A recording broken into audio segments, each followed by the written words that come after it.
ओम श्री दुर्गाय नमः। देवी माँ से हमारी सच्ची प्रार्थना। हम जो भी मंत्र जाप पाठ करते हैं वो भी तो इसी प्रकृति से देवी माँ से ही मिले हैं। तो उन मंत्रों को बोलकर हम देवी माँ को क्या देंगे? हम जब भी भगवान ईश्वर देवी माँ की आराधना करें तो शब्दों का प्रयोग करने की बजाय मौन रहकर उनके प्रति सच्ची श्रद्धा हमें दिखानी चाहिए। हमें विश्वास रखना चाहिए कि जो कुछ देवी ने हमें दिया है वो हमारे लिए सबसे अच्छा है और आगे हमें उनसे कुछ मांगना नहीं चाहिए, क्योंकि हमारे लिए जो सही और उत्तम है वो अपने आप ही हमें दे देती हैं। हमें केवल यही प्रार्थना करनी चाहिए कि हमारी इच्छाएं, हमारी कामनाएं हमें मांगने पर विवश ना करें, वो हमारे ऊपर हावी ना हो। ऐसा ना हो कि उनसे अलग कुछ हम सोच ही ना पाएँ। हमें मुक्ति मांगनी है या हमें कुछ नहीं मांगना है, बस हाथ जोड़कर बैठना है।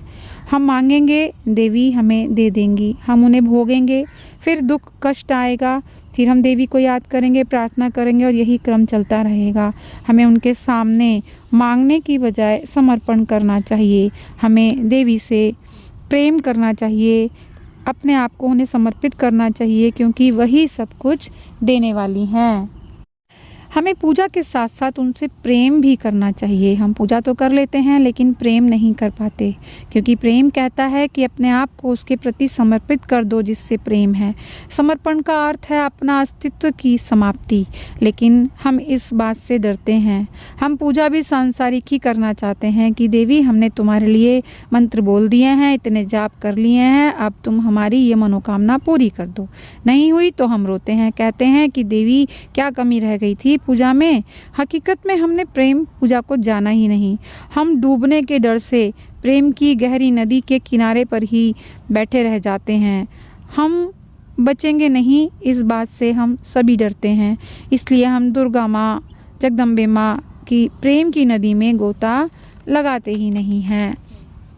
किसी से प्रेम करना है तो पूरा समर्पण होना चाहिए, इतना कि बीच की दूरी समाप्त हो जाए और दोनों एक हो जाएं, लेकिन शारीरिक तल पर नहीं, चेतना आत्मा के तल पर। हम परमात्मा देवी का ही अंश हैं, उससे ही प्रेम करके हमें उससे मिलकर ही एक होना है। वहाँ आनंद है, क्योंकि वहाँ दूरी समाप्त हो जाती है। जब प्रेम में भोग की स्थिति होती है तो जो एक दूसरे के प्रति चाहत है वो क्षणिक होती है, कुछ देर का ही सुख होता है, फिर समाप्त। कुछ समय बाद फिर भोग, फिर यही क्रम चलता रहता है। ये प्रेम या पूजा नहीं है।